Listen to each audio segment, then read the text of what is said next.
Hello friends, नमस्ते। हजुरहरूलाई हाम्रो च्यानलमा स्वागत छ। हजुरहरू पनि सन्चै हुनुहुन्छ होला भन्ने आशा गर्दछु। आज चाहिँ म मटन बनाउन जाँदैछु। मटन ग्रेभी म कुकरमै बनाउन आँट्दैछु। यो चाहिँ हाँडीमा पनि बनाउन सकिन्छ हैन, तर म चाहिँ कुकरमा बनाएर हजुरहरूलाई देखाउन जाँदैछु। आशा छ हजुरलाई यो भिडियो मन पर्नेछ। अलिकति फरक तरिकाले चाहिँ म बनाउन आँट्दैछु। हजुरहरूले चाहिँ हाम्रो यो भिडियो चाहिँ अन्तिमसम्म हेरिदिनु होला। यो चाहिँ 1 केजी खसीको मासु हो। म अब यसलाई म्यारिनेट गर्न जाँदैछु। अब म यो प्याज लगाउन जाँदैछु। यो चाहिँ 600 ग्राम मैले प्याज राखेको छु। यसरी काट्नुपर्छ। हेर्नुहोस् त, मसिनो यतिको हुनुपर्छ। अनि यो प्याजलाई म लगाउँदैछु। मैले चाहिँ यसमा अब नुन राखेँ। 1.5 चम्ची जति चाहिँ नुन राखेको छु। अब हजुरले स्वाद अनुसार लगाउनु होला। 1 चम्च हर्दी राख्नुपर्छ। यो जिरा धनियाको पाउडर चाहिँ 1.5 चम्च जति चाहिँ लगाउनु होला। मैले यो खुर्सानीको धुलो चाहिँ आधा चम्ची जति राखेँ। अब अलिक पिरो हुन्छ भनेर हजुरले अलिक पिरो खानुहुन्छ धेरै लगाउनु सक्नुहुन्छ। कश्मिरी मिर्च चाहिँ मैले 1.5 चम्ची जति चाहिँ राखेको छु। यसले चाहिँ कलर दिन्छ, त्यही भएर चाहिँ मैले राखेको छु। मिट मसला चाहिँ 1.5 चम्ची जति मैले राखेको छु। हरियो खुर्सानी चाहिँ 3वटा जति मैले यसरी काटेर राखेको छु। अनि यो धनियाको यसरी काटेर राख्नुपर्छ। यो चाहिँ एकदम राम्रो दिन्छ, राम्रो पनि हुन्छ, बास्ना दिन्छ। अनि मैले अदुवा र लसुनको पेस्ट यसलाई पनि राखेको छु। अनि लसुन चाहिँ यति राख्नुपर्छ। मैले अहिले 5 जति राखेँ। राम्रोसँगले म्यारिनेट गर्नुपर्छ, किनकि यसको मसलाहरू सबै भित्र पस्नुपर्छ। हेर्नुहोस् त, यसलाई प्याजलाई चाहिँ एकदम मजाले मासुसँग चाहिँ मोल्नुपर्छ। एकदम मजाले यसरी हेर्नुहोस् त, यसरी गर्नुपर्छ।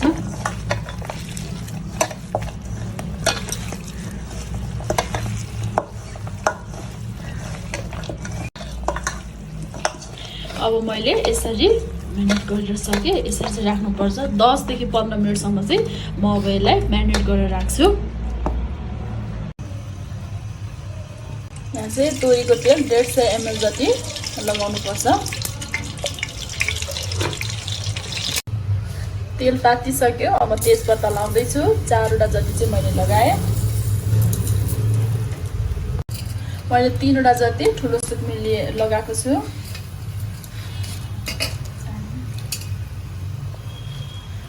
सानो सुक्मेल पनि 8वटा जति लगाएँ।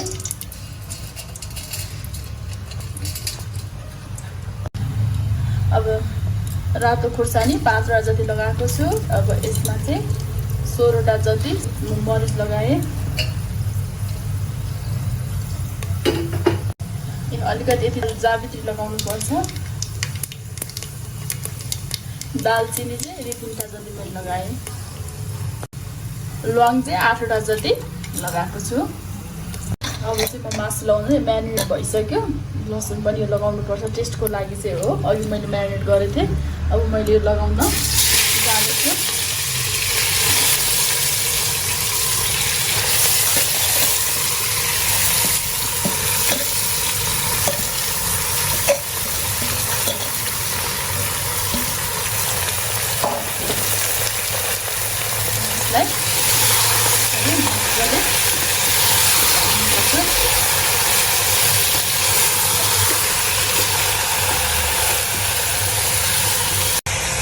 पाँच मिनट जति चाहिँ ठुलो ग्यासमा चाहिँ हामीले राम्रोसँग चलाउनु पर्छ। यसलाई 5 मिनट चाहिँ अब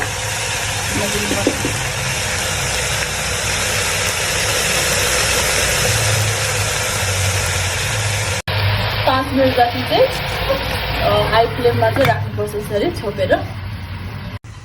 अब यो चाहिँ 5 मिनट भइसक्यो। मैले हाई फ्लेममा राखेको। अब यसलाई एकछिन फेरि राम्रोसँगले चलाउनु पर्छ। मसलाहरू चाहिँ राम्रोसँगले यो अब चाहिँ मैले फेरि यसलाई 5 मिनट जति चाहिँ लो फ्लेममा राखेको छु।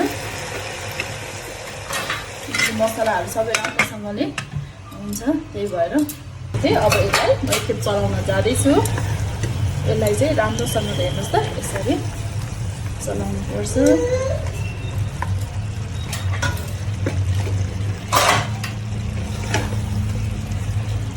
चलाएर फेरि एकखेप चाहिँ 5 मिनट जति चाहिँ लो फ्लेममा राख्न गएको छु ताकि यो मसलाहरू चाहिँ प्याज चाहिँ गल्छ अनि त्यस पछाडि पानी हल्का छुट्दै जान्छ। मैले अघि 5 मिनट जति राखेको थिएँ, हेर्नुहोस् त यसबाट अब प्याजको चाहिँ यसको रसहरू मजाले निस्केको छ। यसलाई चाहिँ अब म 10 देखि 15 मिनट फेरि मैले यसलाई राम्रोसँगले यसरी चलाएर 10 देखि 15 मिनट राख्दैछु। आज चाहिँ यसमा चाहिँ पानी लगाउनु हुँदैन, यही प्याजको चाहिँ पानी निस्किन्छ, त्यही भएर चाहिँ अब 10 देखि 15 मिनट चाहिँ म लो फ्लेममा राख्दैछु। अब चाहिँ 15 मिनट जति भयो मैले लो फ्लेममा राखेको। अब हेर्नुहोस् त यसरी मजाले निस्केको छ। यसलाई फेरि एकखेप राम्रोसँगले चलाएर राख्नुपर्छ। अब यसलाई चाहिँ म टमाटर लगाउँछु। टमाटरको चाहिँ यो माथिको आँखा चाहिँ यसरी निकाल्नुपर्छ। अनि मैले 5 वटा जति चाहिँ मैले राखेँ। यसलाई पनि राम्रोसँगले चलाएर राख्नुपर्छ।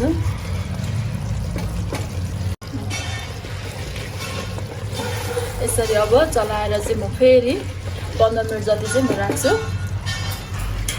यसरी हेर्नुहोस् त यो ढक्कन लगाएर चाहिँ राख्नुपर्छ। एकदम लो फ्लेममा राख्नुपर्छ, सिटी चाहिँ यसरी जानु दिनु हुँदैन। 15 मिनट जति चाहिँ फेरि मैले राख्दैछु। अब 15 मिनट भयो, हेर्नुहोस् त एक सिटी अब भयो, मैले त्यसरी निकालेँ। एकदम राम्रो देखेको छ। यसलाई चाहिँ अब फेरि हेर्नु त कस्तो मजाले यो प्याजको रस एकदम मजाले निक्लेको छ। मैले पानी लगाएको पनि छैन, पानी लगाउनु पनि हुँदैन, आफै निस्किन्छ। हेर्नुहोस् है मजाले निक्लेको छ। अझै यसलाई चाहिँ अझै पाक्न दिनुपर्छ।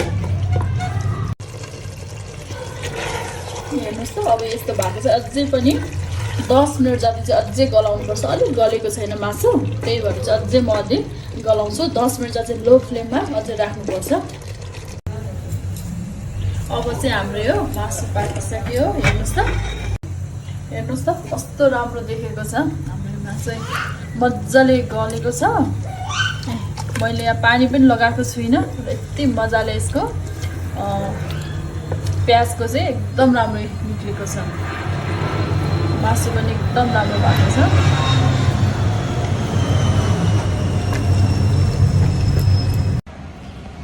अब हेर्नुहोस् त मैले चाहिँ होइन यो पुलाउसँग चाहिँ अब लिन खोज्दैछु। हेर्नुहोस् त यो मैले अघि बनाएको मासु चाहिँ अब यसरी मैले राखेको छु। अब म चाहिँ यससँग लिँदा आँट्दैछु।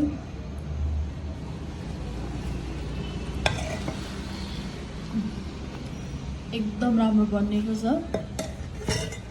हजुरहरूले पनि एकखेप हेर्नुहोस् त एकदम मजाले पाकेको छ।